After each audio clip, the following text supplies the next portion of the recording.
les fouinards, je profite de ce message pour dire un très grand merci à tous ceux qui me soutiennent sur Patreon et qui nous permettent au Matou et à moi de continuer à créer de nouveaux épisodes en toute sérénité. Et pour du contenu exclusif à venir, rendez-vous sur mon Patreon. Le Matou, t'as bien mis le lien dans la bio et sur les réseaux, hein? Le Matou, tu es là? Ok, c'est bon, il est pas dans mes pattes. Voilà, les petits fouinards, je chuchote parce que vous allez voir, il faut pas que le Matou nous entende. Oula. Bonjour le Matou. Mais non, le Matou, je nettoie le micro avec de la salive, c'est tout. Tu vois? Il reste de la pâte à crêpes, si tu veux, le Matou. Va te faire une crêpe. Laisse-moi faire ma vie tranquillement. On n'est pas mariés, que je sache, le Matou. Bon, c'est bon. Il est parti manger dans la cuisine. Ouf, j'ai eu chaud. Bon, voilà le topo, les fouinards. C'est un peu délicat, mais j'ai un problème avec le Matou. En fait, depuis quelque temps, il n'arrête pas de manger. Il passe sa journée à faire des allers-retours frigo-canapé, canapé-frigo, frigo-canapé, et patati et patata. Et bon, là où ça devient problématique, c'est qu'il me coûte une fortune. Surtout comme monsieur le Matou a des goûts de luxe. Ah non, il ne se contente pas de sa pâtée, non. Monsieur a le museau fin. Il veut les meilleures choses dans les meilleurs magasins. Et quand quoi? Tu étais là depuis le début, le Matou? Tu as entendu ce que je disais? Oui, mais non, moi, tu vois, je suis en pleine forme. Regarde, je peux faire plein de gymnastique toute la journée. Hop, hop, saute cabri. Hop, hop, oula, ouh, waouh, t'as peut-être raison. Je me suis un peu laissé aller. Mais tu sais quoi, le Matou? Vous savez quoi, les fouinards? Il y en a marre de ce monde où on nous dit que c'est grave de profiter de la vie. Moi, la Baba Yaga, je me révolte contre tout ça. Et je dis bien haut un principe révolutionnaire. Il n'y a pas de mal à se faire du bien. Vive le manger, vive la vie et vive le bonheur. Pas vrai, le Matou? Ah oui, tu as raison. Pour bien enfoncer le clou dans le gigot, j'ai une petite histoire qui mijote depuis quelques jours. Elle est là, elle a bien mariné. Elle ne manque plus que d'être assaisonnée.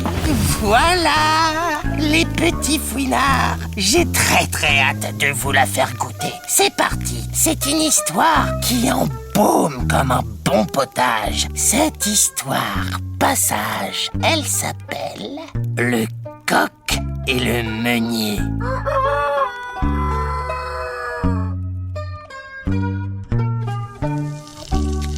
Oh, mais vous entendez ce bruit? Oh oui, ce doux bruit du gras qui fond dans la poêle. Ouh, la petite danse des oignons qui mijotent et qui sautent sur le feu. Mais écoutez, on casse un œuf, un bel œuf fraîchement pondu. Et hop, en quelques instants, il va cuire. Et le miracle va arriver sur la table. Une omelette. Il ne faut pas oublier les petites herbes. Et voilà. La bonne omelette. Oh. Bon appétit. Nous sommes dans un village lointain. Et dans ce village, chacun a sa poule attitrée, qui tous les matins lui pond un bon petit déjeuner. Oh, quel bonheur de manger son petit naneuf tous les matins. Et tout le monde était très content comme ça. Tout le monde, oui, peut-être pas. Car il y avait un petit meunier qui, lui, n'avait pas tellement envie d'avoir sa poule comme tout le monde. Alors lui, notre pauvre petit meunier, il se baladait fièrement dans les rues du village avec son coq qui trottinait derrière lui. Un coq et pas une poule. Allez, viens avec moi, mon poteau, mon Rico. On va livrer les sacs de farine. Et son coq, Rico, était tout mimi, tout maigrichon. Attends-moi, meunier. Il n'était pas particulièrement lève-tôt, ce qui est un peu embêtant pour un coq. Enfin bon, nos deux copains n'étaient pas malheureux comme ça. Ils se suffisaient bien à eux-mêmes.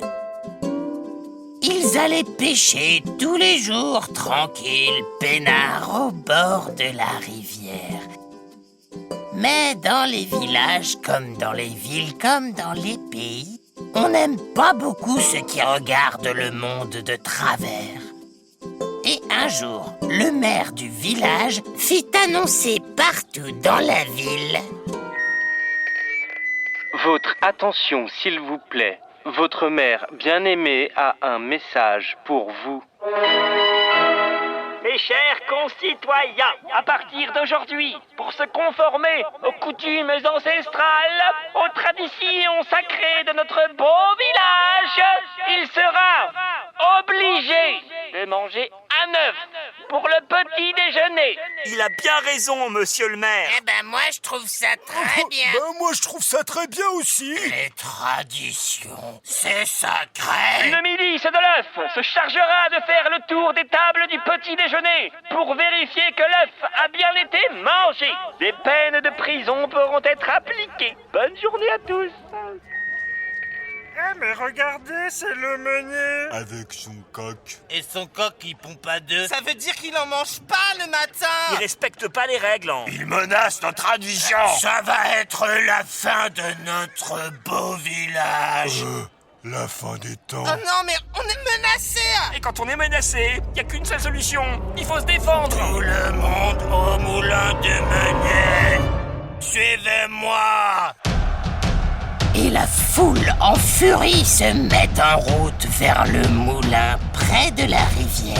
Ils ne savent pas trop ce qu'ils veulent faire ou ce qu'ils vont dire, mais ils ont cette colère en eux. Et ils ne savent pas trop pourquoi. Meunier, laisse-moi. Laisse-moi à mon propre sort. Ne t'inquiète pas pour moi. Débarrasse-toi de moi. Prends une petite poule et mange ton œuf tous les matins. Ils te pardonneront, mais moi, je suis perdu. Mais le meunier n'est pas du genre à se résigner. Et renonce à le parti de belote. Eh ben tu sais quoi, plutôt mourir. Pas question, fais tes valises, on se tire de ce village de zinzin. Mais trop tard. Les villageois sont arrivés devant le moulin et ils barrent la route qui permet de s'enfuir. Ah bon vieux, ça sent le roussi. Tu l'as dit, le meunier. Et je dirais même plus, ça sent le coq rôti. On dégage. La seule voie possible, c'est de s'enfuir par la rivière dans les courants d'eau glacée. Bon, eh bien, après toi, meunier. Allez, hop, hop, hop. Ah ouais, quand faut y aller, hein. Et pile à ce moment-là, pile au moment où nos deux compères sont en train d'hésiter, Ah, ils sont là. Saisissez-les. et grâce à un petit coup de pompe de la Baba Yaga, en un rien de temps, la rivière les emporte loin de ce village de cinglés. Et les voilà partis, comme sur un toboggan, mais en plus rapide. Les voilà en train de descendre cette rivière à toute allure. Encore un peu, encore un tout petit peu. Ah, c'est là, c'est votre sortie. Allez, zou. Eh Rico, mon copain, rien de cassé? Tu tiens encore sur tes deux pattes? Tout va bien, meunier. Oh dis donc, je tiens plus debout, moi. On est où? Les deux amis ouvrent des grands yeux, car tout autour d'eux, c'est un peu de ma création. Et c'est vrai que le matou m'a un peu aidé.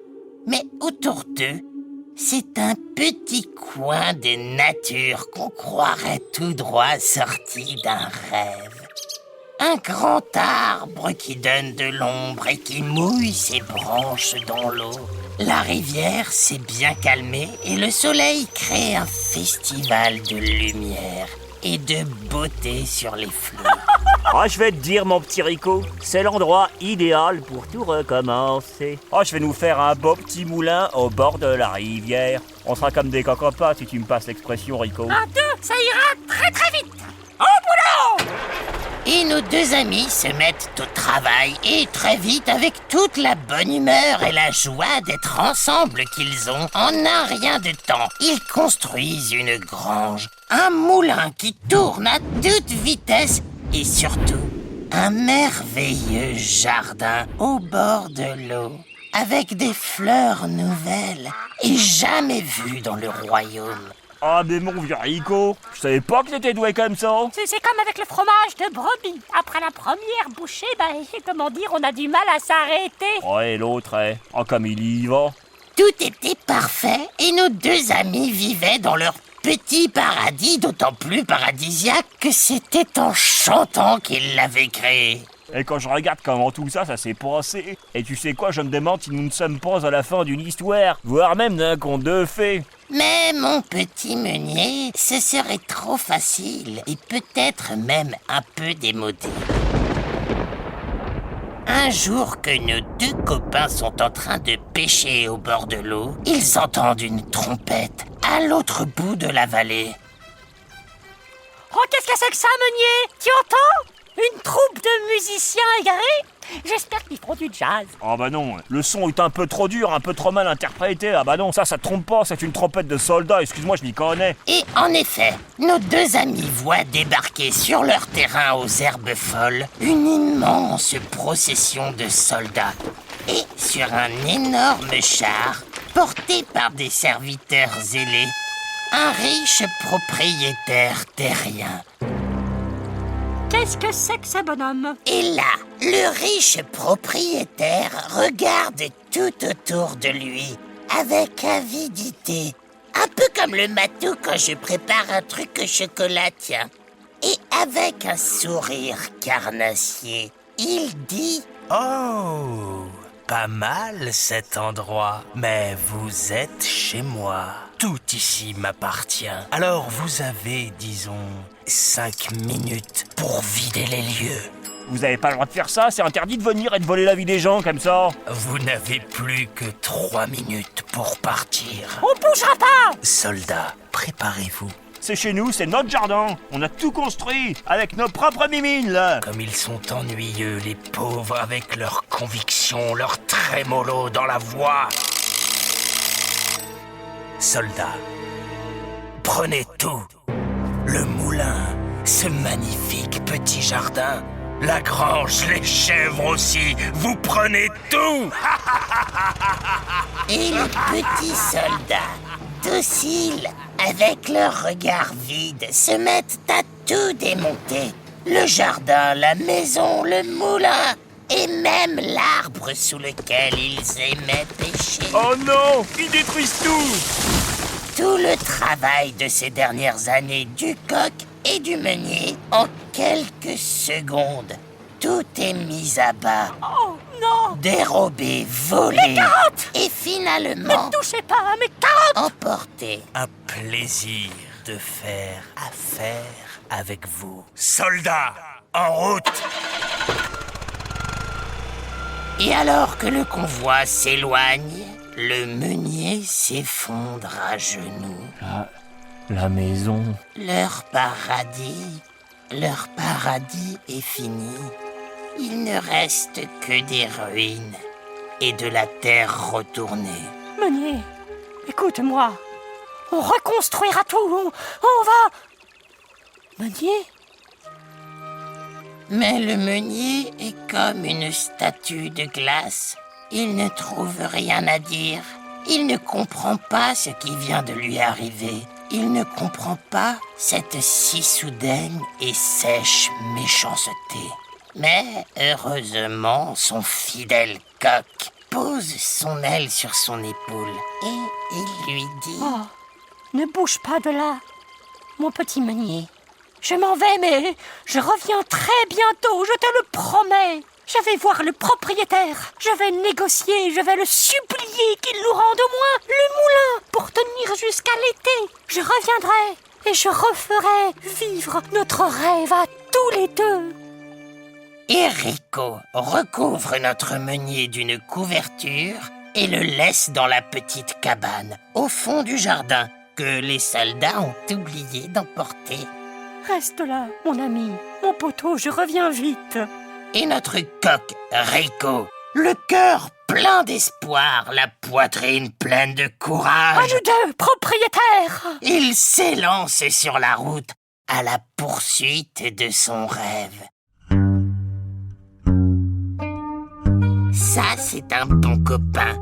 Ça, c'est une belle amitié. Prends-en de la graine, le matou.